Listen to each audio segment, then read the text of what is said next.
आप सब मेरे ऑनलाइन बहन भाइयों को एक बार फिर से जय मसीह की। परमेश्वर के अनुग्रह, दया और कृपा में एक बार फिर से उसने हम सबको मिलने का मौका दिया, इसके लिए उसका धन्यवाद करेंगे। आइए हम छोटी सी प्रार्थना करेंगे ताकि हम पवित्र आत्मा को पाकर उसके जीवित वचन को जान और समझ सकें। धन्यवाद मेरे जीवित परमेश्वर, हे शांति के राजा, हे करुणा में धर्मी परमेश्वर, तेरे पवित्र नाम को धन्यवाद प्रभु यीशु, जो हमें स्वर्ग से दिया गया नाम, ताकि वो नाम हम पाकर उद्धार पा सकें। प्रभु तूने हमारे लिए एक सहायक छोड़ा, ताकि प्रभु जी वो तेरी गूढ़ बातों को हमें समझा सके, और तेरी कही गई बातों में प्रभु उसमें क्या ज्ञान और क्या बुद्धि की बातें प्रभु वो हम जान सकें मेरे राजा। इसलिए प्रभु जी मैं विश्वास करता हूँ शाम के सुंदर समय तूने हमें सबको पवित्र आत्मा दे दिया प्रभु जी। तो दूर का भी परमेश्वर है, पास का भी परमेश्वर, प्रत्येक जन को छू ले प्रभु, पवित्र आत्मा से ढक दे, ताकि प्रभु जी हम तेरी बातों को सुनने और समझने पाएँ। ये छोटी सी विनती तेरे चरणों के तले अर्पण करता हूँ प्रभु यीशु, सुनिए और ग्रहण कीजिए, आमीन। आइए, आज तारीख है 7/3/2025 और हम शाम का वचन पढ़ेंगे। हम पढ़ेंगे व्यवस्था विवरण की पुस्तक में से 3 और 4 अध्याय। इसके पढ़े और सुने जाने पर प्रभु की आशीष हो। तब हम मुड़कर बाशान के मार्ग से चढ़े चले, और बाशान ओग नामक राजा अपनी सारी सेना समेत हमारा सामना करने को निकल आया कि एद्रोई में युद्ध करे। तब यहोवा ने मुझसे कहा, उससे मत डर, क्योंकि मैं उसकी सेना, सारी सेना और देश समेत तेरे हाथ में किए देता हूँ। और जैसे तूने हेशबोन के निवासी एमोरियों के राजा सीहोन से किया था, वैसा ही उससे भी करना। इस प्रकार हमारे परमेश्वर यहोवा ने सारी सेना समेत बाशान का राजा ओग को भी हमारे हाथ में कर दिया, और हम उसके यहाँ तक मारते रहे कि उसमें कोई भी ना बच पाया। उसी समय हमने उनके सारे नगरों को ले लिया, कोई ऐसा नगर ना रह गया जिसमें हमने उसे ना ले लिया हो। इस रीति ओर्गेब का सारा देश जो बाशान में ओग के राज्य में था और उसमें सारे नगर थे, वह हमारे वश में आ गया। ये सब नगर गढ़ वाले थे, और उसमें ऊंची ऊंची शहरपनाह और फाटक बेड़े थे, और इनको छोड़ बिना शहरपनाह के भी बहुत से नगर थे। और जैसा हमने हेशबोन के राजा सीहोन के नगर में किया था, वैसा ही हमने इस नगर में भी किया, अर्थात सब बसे हुए नगरों को स्त्रियों और बाल बच्चों समेत सत्यानाश कर डाला। परंतु सब घरेलू पशु और नगरों को लूट हमने अपनी कर ली। यूं हमने उस देश यरदान के पार रहने वाले एमोरियों के दोनों राजाओं के हाथ में अर्नोन के नाले से लेकर हरमोन पर्वत तक को देश ले लिया। हरमोन के सिदोनी लोग सियोन और एमोरी लोग सिनार कहते हैं।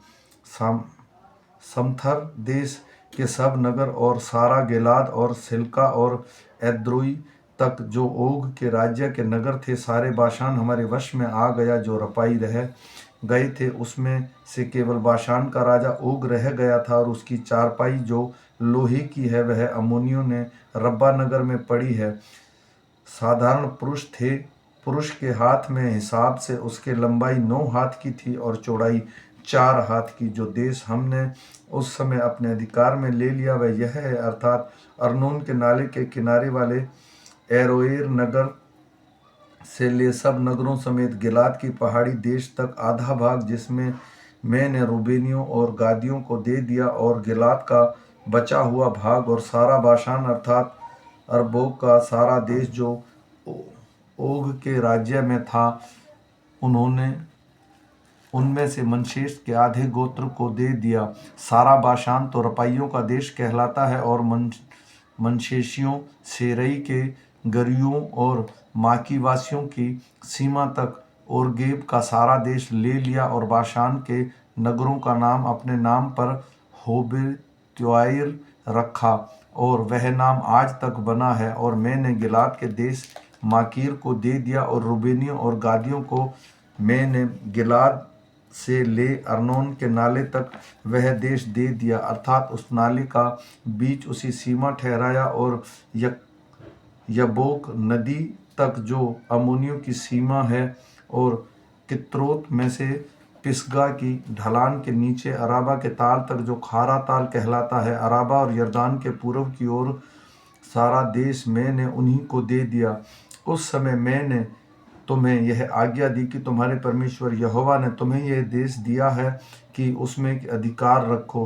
तुम सब योद्धा हथियारबंद होकर अपने भाई इजरायलियों के आगे आगे पार चलो, परंतु तुम्हारी स्त्रियां और बाल बच्चे और पशु उसमें मैं जानता हूं कि बहुत से हैं, वह सब तुम्हारे नगर में जो मैंने तुम्हें दिया है रह जाएं। और जब यहोवा तुम्हारे भाइयों को वैसा विश्राम दे जैसा कि उसने तुमको दिया है, और वे उस देश के अधिकारी हो जाएं, तो तुम्हारा परमेश्वर यहोवा उन्हें यरदान पार देता है। तब तुम भी अपने अपने अधिकार की भूमि पर जो मैंने तुम्हें दी है लौटोगे। फिर मैंने उसी समय यहोशू से चिताकर कहा, तू अपनी आंखों से देख कि तेरे परमेश्वर यहोवा ने इन दोनों राजाओं से क्या किया है, वैसा ही यहोवा उन सब राज्य से करेगा जिसमें तू पार होकर जाएगा। उनसे मत डरना, क्योंकि जो तुम्हारी ओर से लड़ने वाला वह तुम्हारा परमेश्वर यहोवा है। उसी समय मैंने यहोवा से गिड़गिड़ा कर विनती की, हे प्रभु यहोवा, तू अपने दास को अपनी महिमा और बलवंत हाथ दिखाने लगा है। स्वर्ग में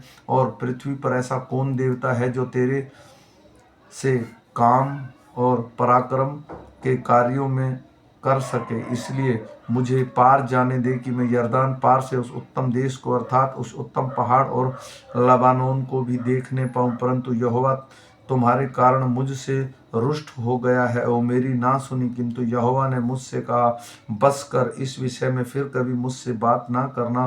पिसगा पहाड़ की चोटी पर चढ़ जा और पूर्व पश्चिम उत्तर दक्षिण चारों ओर दृष्टि करके उसे देख देख ले, क्योंकि तू इस यरदान के पार जाने ना पाएगा। और यहोशू को आज्ञा दे कि उसे ढांढस देकर दृढ़ कर, क्योंकि इन लोगों के आगे आगे वह पार जाएगा, और जो देश तू देखेगा वह वही उनका निजी भाग करा देगा। तब हम बेतेपोर के सामने से तराई में ठहरे रहे।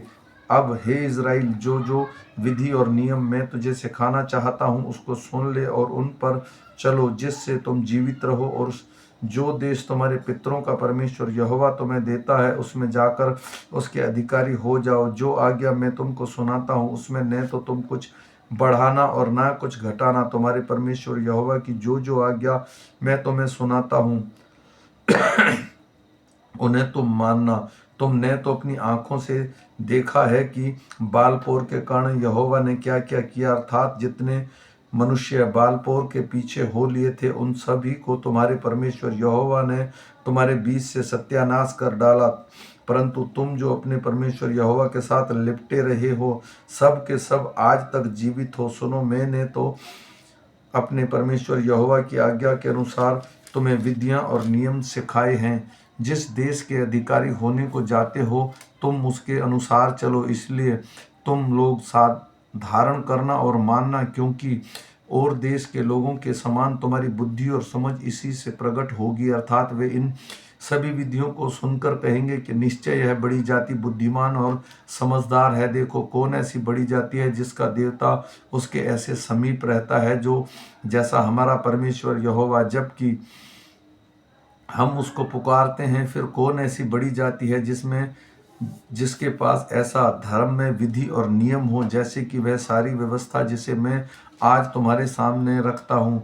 यह अत्यंत आवश्यक है कि तुम अपने विषय में सचेत रहो और अपने अपने मन की बड़ी चौकसी करो। कहीं ऐसा ना हो कि जो जो बातें तुमने अपनी आंखों से देखी उनको भूल जाओ और वह जीवन भर के लिए तुम्हारे मन में जाती रहे। किंतु तुम अपने बेटे पोतों को सिखाना, विशेष करके उन दिनों की बातें जिसमें तुम होरेब के पास अपने परमेश्वर यहोवा के सामने खड़े थे, जब यहोवा ने मुझसे कहा था, उन लोगों को मेरे पास इकट्ठा कर कि मैं उनको अपने वचन सुनाऊं, जिससे वे सीखें, ताकि जितने दिन वे पृथ्वी पर जीवित रहे उतने दिन मेरा भय मानते रहें और अपने बाल बच्चों को यह सिखाएं।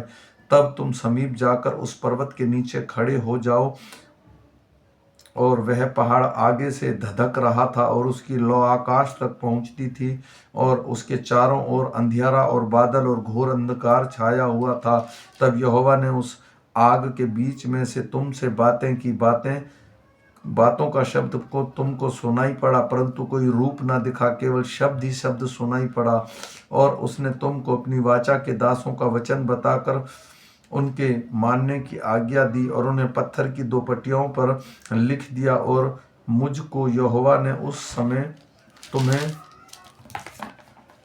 विधि और नियम सिखाने की आज्ञा दी, इसलिए जो देश के अधिकारी होने पर तुम पार जाने को उसको उनको मना करो। इसलिए तुम अपने विषय में बहुत सावधान रहना, क्योंकि जब यहोवा ने तुमसे होरेब पर्वत पर आग के बीच में से बातें की, तुमको कोई रूप न दिखाई पड़ा, कहीं ऐसा ना हो कि तुम बिगड़कर, चाहे पुरुष चाहे स्त्री, चाहे पृथ्वी पर चलने वाले किसी, चाहे आकाश में उड़ने वाले किसी पक्षी के, चाहे भूमि पर रेंगने वाले किसी जंतु, चाहे पृथ्वी के जल में रहने वाले किसी मछली के रूप की कोई मूर्ति खोद कर बना लो, या जब तुम आकाश की ओर आंख उठाकर सूर्य, चंद्रमा और तारा को अर्थात आकाश का सारा तारागण को देखो, तब बहकर उन्हें दंडवत करके उनकी सेवा करने लगो, जिनको तुम्हारे परमेश्वर यहोवा ने धरती पर के सब देश वालों के लिए रखा है। और तुमको यहोवा लोहे के भट्टे सरीखे मिस्र देश से निकाल ले आया है, इसलिए कि तुम उसकी प्रजा रूपी निजी भाग ठहरो, जैसे आज प्रगट है।